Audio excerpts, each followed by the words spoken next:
Hi everyone, this is a really strange thing for me to do. I've never done anything like this before and may never do it again, but these are bizarre times. And lots of you are doing kitchen projects, and Daniel and I have been sitting at home and I've been doing kitchen projects as well, and I thought it might be helpful during this to share my pizza recipe, which many of my friends know me for, and hopefully teach you a little bit of technique and just what it is that I do.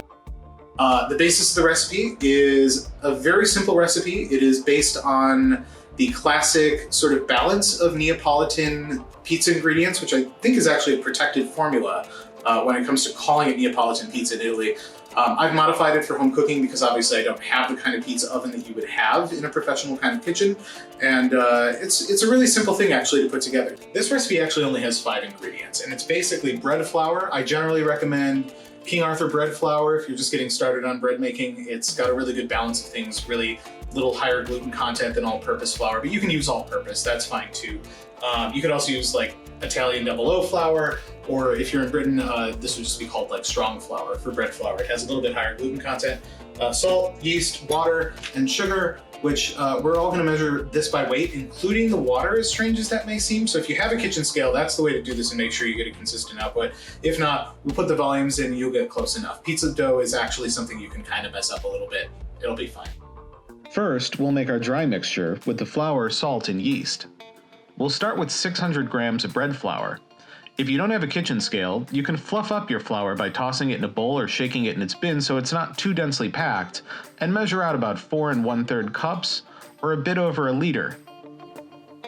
Next, we'll add 14 grams of salt. Here I'm using Morton kosher salt, a dense, flaky salt that, at smaller volumes, comes out to about the same weight as table salt. If measuring by volume, this is about 2½ teaspoons, or about 12 milliliters of the salt. And then we're going to add about 10 grams of dry yeast, though if you have regular 7-gram packets, 1 packet will work just as well. If measuring by volume from a jar, what I'm adding is about 3 level teaspoons, or 15 milliliters of yeast. Next, we'll prep our wet mixture. I tend to just use the hottest water I can from my tap, which is very hot but not scalding. We'll use about 360 grams of water, or just under a cup and a half by volume. Last, add 20 grams of sugar. We're adding demerara, or raw cane sugar today, but you can use honey or light brown or plain white sugar too. By volume, this is about 4 teaspoons, or 20 ml. And then once we fully dissolve the sugar in the water, we're going to be ready to combine this with our dry ingredients. All right, simple as this. First, we're going to just add our dry ingredients to the mixing bowl. KitchenAid stand mixer is the thing that you want with your dough hook, but if you don't have one, you could do this by hand. It is how Italian great-grandmothers got those amazing biceps that they're so known for.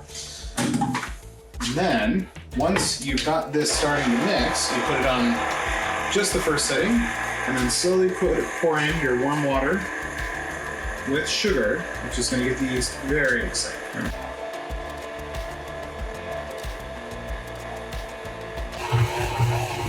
After about 6 minutes, you should see that the dough has really kind of come together and pulled away from the sides of the bowl, which is be fairly clean, and that's how you know that it's done.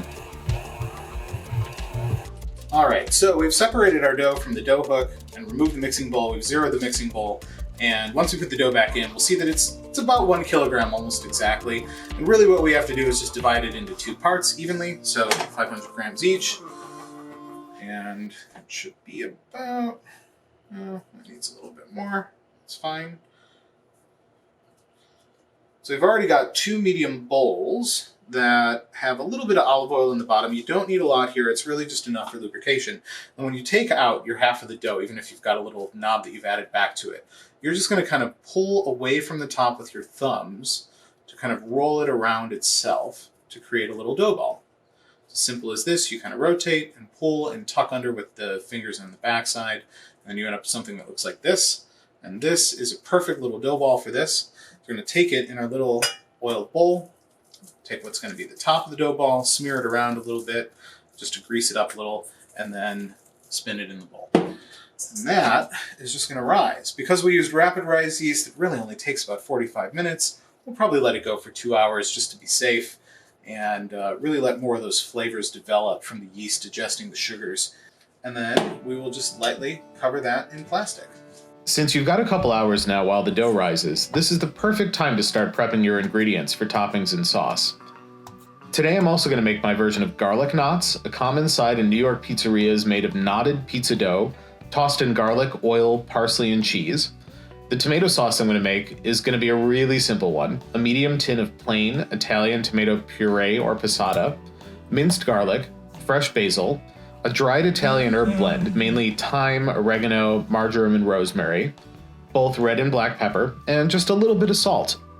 All right, so one little thing that you should know about how my crust is going to look compared to your crust probably is that I have this really special stone in my oven. This stone is probably about a ½ inch thick, and it's made of something called Fibermint. I think it's a company maybe out of Joliet near Chicago. A friend of mine, Matt, got this for me, and it's one of my favorite things. If you don't have a pizza stone, that's fine. You can cook using any regular pan. If you want to use a heavy pan, you can do that. You can put a little oil in it and get something that's a little bit more like a focaccia.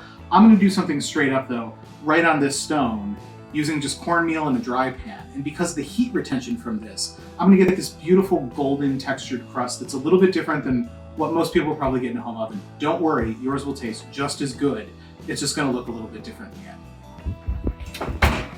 When making a pizza at home, you're probably going to want to set your oven to 425 or 450 Fahrenheit, which will give your pizza long enough to cook through and evaporate moisture while crisping the edges but not burning your cheese. All right, so first we're gonna start with making our garlic knots. So these have more than doubled in size. Let's pull one of these right out of the bowl, and on a well-floured board, I'm gonna get flour on both sides of this.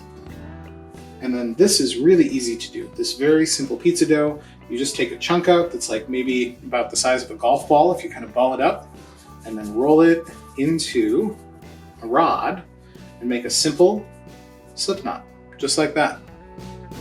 Smear it on the pan, and then continue until you're all done with this one dough ball.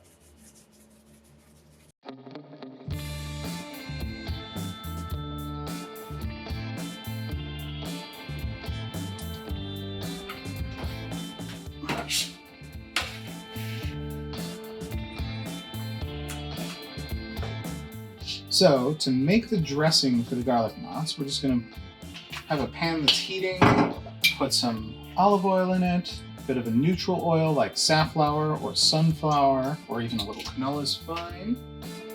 Once that starts to shimmer a little bit, it's already starting to do it. The reason why we've mixed these is so we don't have too much of that like really heavy olive oil flavor and something that we're just gonna like, you know, kind of dress something with. And then we can just put in some chopped garlic.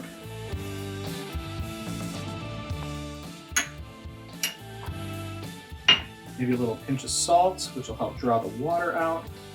And then we want to simmer and sweat our garlic in this oil to infuse the flavors. And once that's gone for a little bit, we can remove it from the heat because we don't want to toast the garlic.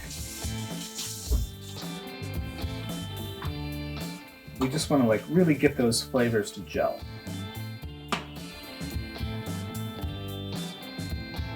And then just when it's probably going to start just turning golden at some point soon, just mix in a little bit of fresh parsley and get the flavor of parsley mixed in with the oil too. And so we've got a garlic parsley oil. It's going to look really beautiful on the knots.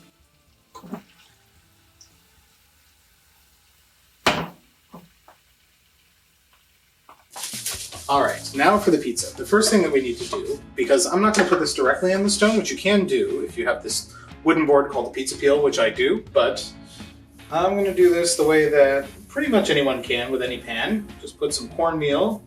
You want to do a healthy amount of it to make sure, as a non-stick treatment to the pan, that your dough doesn't stick to the pan. Then we have our dough ball, which is more than doubled in size, which is what you want. And we're just gonna cover this in the flour on this well-floured board that we've got. And then, instead of working with a rolling pin, I'm actually just gonna do this all by hand. And the way to do that is to start pulling, and notice what I'm doing with my fingers. I'm actually doing something around the edges rather than pulling away from the center, which will just give me holes in the dough.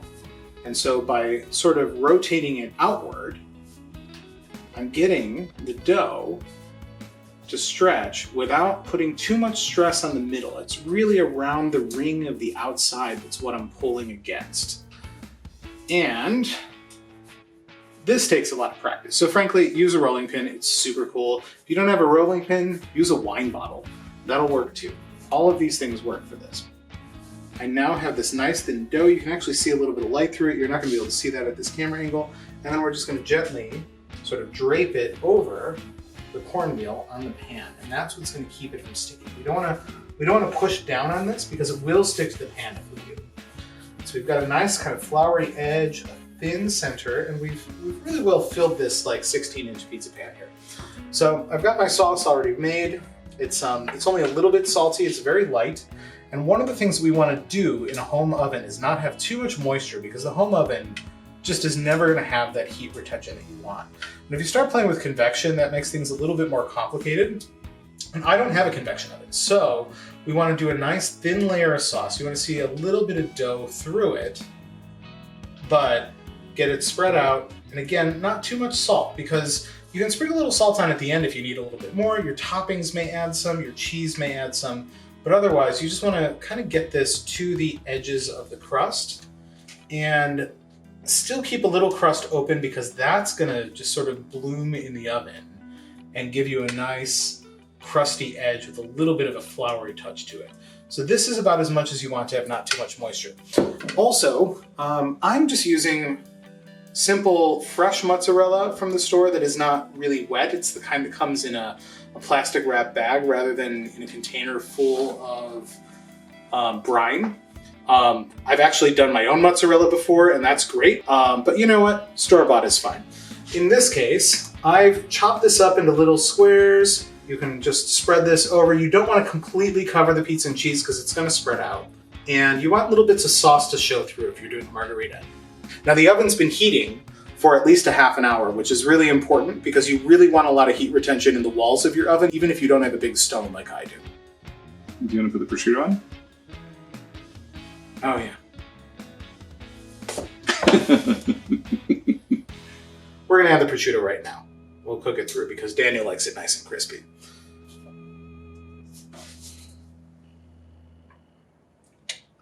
Take a bite on. So for your knots, you want them to turn a nice golden color and start to brown, just at like the corner sort of tips. You can see that here. These are perfectly done. If they stay much longer, you're going to end up with a dark brown, too hard at the bottom. So you really want to get these out and then very quickly get them into a bowl.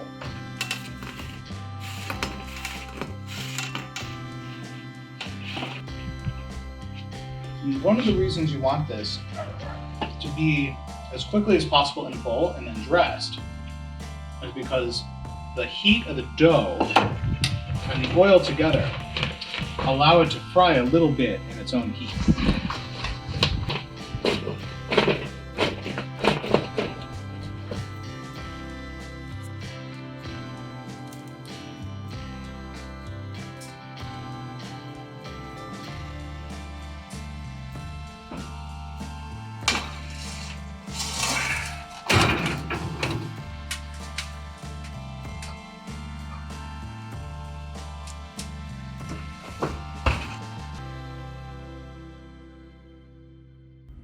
All right, so our pizza's been in the oven for like 15, 20 minutes. You may have to adjust your heat up and down as you learn how to do this over time, but basically you don't want a pool of liquid in the middle of your pizza. You want nice golden edge on the crust. A little bit of white dusting from the flour is probably still going to be visible if you used enough on the board like I did. And just like little bits of brown speckles on top of the cheese. And that tells you that your pizza's basically ready. You can see this boiling beautifully with this gorgeous crust. Any more than this, and you're going to get a big crispy top on your pizza. So this is where you want to take it out.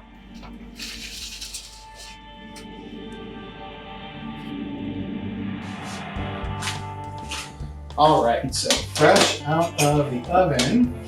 And so the pizza's still really hot. One thing that you're going to want to do at this point, because it's so hot still, you've got some of this liquid still evaporating.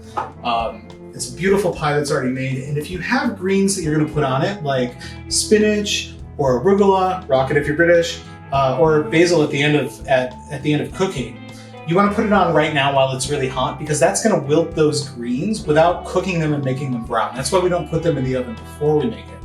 And all of the aromatics from those greens are going to just open up from having done this.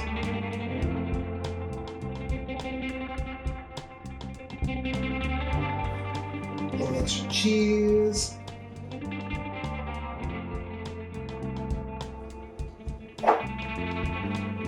Let's get right into it.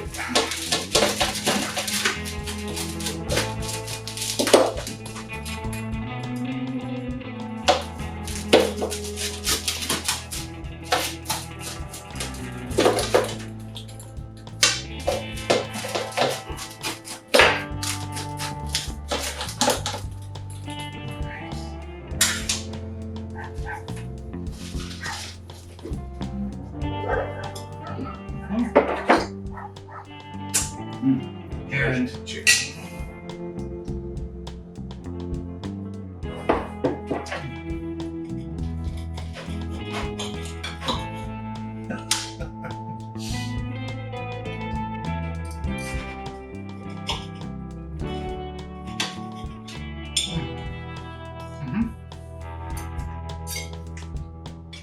Nice, crispy edge on the bottom.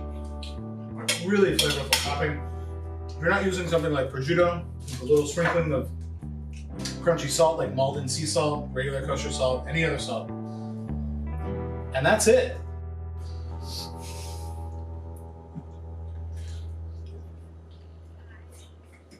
Okay.